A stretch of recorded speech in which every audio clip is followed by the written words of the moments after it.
Ovo je samo jedno od zbivanja za koje se veruje da se desilo na ovom svetom mestu. Priču prenosimo u celosti.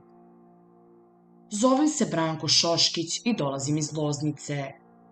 Grešnik sam pred Bogom, ali mislim ako se Gospodu pomolim sasvim iskreno, srca ispunjenog pokajanjem, da će mi se gresi oprostiti. Ovo što pišem prevazilazi sva takozvana čuda ovog sveta. Jer se radi o čudotvornom isceljenju koje se desilo 23. septembra 1997. godine u manastiru Sveti Vasilija u Gornjem Ostrogu. 22. jula 1997. godine rodio mi se sin. Davnašnja mi je želja bila da ako budem imao sina, da se zove Nikola. Po mojoj slavi i velikom svecu, Svetom Nikoli. Istog dana kad se rodio, smešten je u inkubator zbog manjih disajnih problema. A preko sutradan je izvađen iz inkubatora. U Lozničkoj bolnici je bio i vakcinisan kao i sva druga deca. Kad je napunio 2 meseca života, primetio sam mu na unutrašnjem delu skočnog zgloba leve noge popriličan otok. Vriskanjem je reagovao čak i na blag pritisak na to mesto. Odveli smo dete lekaru. Sutradan su lekari gotovo momentalno postavili dijagnozu septični artritis. Zapaljenje skočnog zgloba izazvano sepsom krvi. Rečeno nam je da sepsa krvi lako može da dovede do smrti, ali da je sreća što se sepsa odrazila na skočnom zglobu, periferiji organizma. Preporučili su nam hitnu hospitalizaciju u Institutu za majku i dete u Beogradu. Nešto mi je laknulo u duši jer smo čvrsto odlučili da ga nosimo pravac u Ostrog. Bez znanja lekara, naravno, koji su morali čuti od mene da ga vodim za Švajcarsku, da bi mi uopšte i dali dete. Tako smo se spakovali i pošli na put. Usput smo vozili svakog ko nas je stopirao. Na izlazu iz Podgorice prema Nikšiću povezli smo jednog momka od nekih 16-17 godina do Bogetića. Kroz razgovor je saznao da je Nikola bolestan i onda počeo takvu besedu da čak i da nisam verovao, tad sam morao poverovati u sigurno isceljenje. Govorio nam je o snazi vere sa autoritetom patrijarha, a samo 16-17 godina je imao. Kada smo se rastajali u Bogetiću, rekao nam je: ne bojte se, samo verujte, izlečit će se. Ja se nagnuh da mu se zahvalim, a njega nigde nema. Dođo smo u konak kod Donjeg manastira i dobismo odmah ključ od sobe, pa onda tek dadoh ličnu kartu. Dođo smo u sobu, na zidu ikona Svetog Nikole. Dobro je, slava nas prati, Majo, rekao sam supruzi. Sutradan, 23. septembra, prvo što sam video iz sobe, bio je prelep beli krst na brdu iznad. Dobro je, znao sam nekako. Odmah smo bez čekanja otišli za Gornji manastir. Putem smo sa strahom slušali reči oca Jojla preko razglasa. Govorio je o pušenju, o bogatašima, o svemu. A ja sam se uplašio kao na Božjem sudu. Eto baš tako. A Nikolu nosih u njegovom plavom ćebencetu. On jedva preko 5 kilograma, a meni težak pretežak. Došli smo i pred manastir konačno. Išli smo pešice do gore, jer se ne valja ići kolima pred sveca. Tada je otac Jojl rekao: daću ovo svakom ko je kršten, ko ne puši i ko ništa od jutros nije jeo ni pio.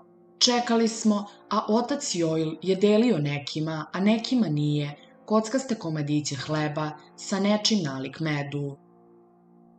Gledao sam Nikolu, tako lepo guguče i smeje mi se, a već sledećeg trenutka može da padne u komu, naglo, nenajavljeno, jer je otok na nozi bio ogroman. Dođo smo u crkvicu gde su mošti Svetog Vasilija. Marija je držala dete, a ja sam se pitao kako da se prekrstim, jer videh da se neko samo prekrsti, neko to uradi brzo, neko kao da kupi neki prah, pokloni se i prekrsti, pa sam tako obuzet razmišljanjem kako da izvedem taj čin. A onda klecnule mi noge kao da me je neko udario iza kolena. I ja padoh na kolena i stadoh plakati tako gorko kako čini mi se nikada nisam u životu. 2 puna sata sam plakao u manastiru. Gde god da sam glavu naslonio, meni muškarcu plače se neizdrživo jako. I onda se setih reči oca Joila, dok smo se putem penjali gore. Vi ne znate da je svaki kamen ovde božanski kamen. Opet smo sišli, a ja se već umorio od čekanja. Tad je otac Joil prošao pored nas i rekao: ko je za poklonjenje, neka dođe za mnom. Tako smo i pošli, videli nas ljudi što su već čekali za ispovest ili molitvu. I svi nas propustiše, iako to nismo ni tražili. Na ulazu nam je neki sveštenik iz Novog Sada rekao da će se moliti za malog Nikolu, a molit će se za njega i kad se vrati u Novi Sad. Rekao nam je da i on ima jednog unuka Nikolu. Kad smo ušli, otac Joil nas strogo upita što ste došli.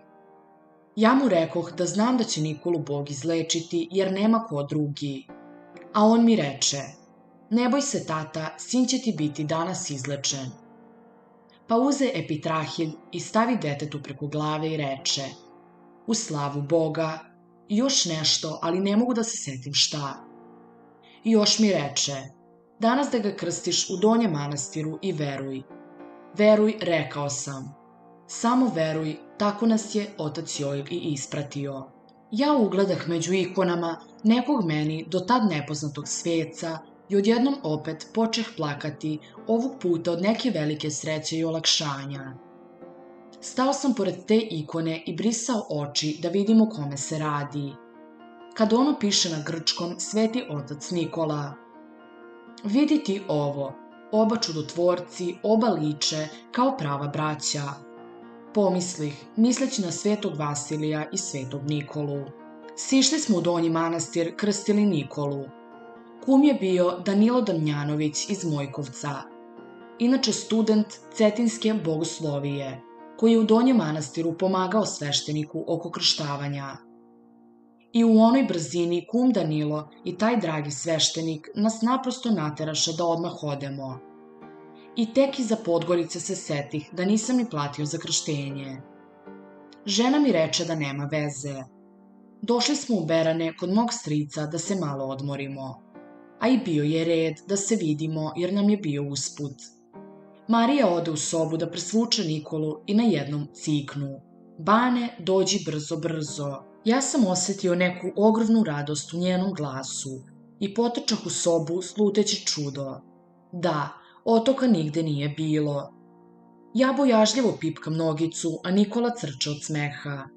Nigde bola ni vriske, vidim nigde kašljanja i kijanja od takozvanog bolničkog virusa koji mu se nakalemio u Beogradu na Institutu za majku i dete. Kako sam se tada suzdržao od provale osjećanja, nije mi jasno. Dok ovo pišem, suzdržavam se opet. Oče sveti, tvorče, hvala ti na tvojoj ljubavi prema nama, grešnima i malima. Hvala ti, oče, što voliš mog sina, što si nam pomogao. Stojim pred tobom, sveti oče Gospode, za svaku ovu napisanu reč da je istinita. I dajem ovo u manastir da se pročita i da dragi monasi koji se mole za nas grešne, tebi, oče, znaju da je sve to od tebe, oče, kroz Svetog Vasilija i Svetog Nikolu.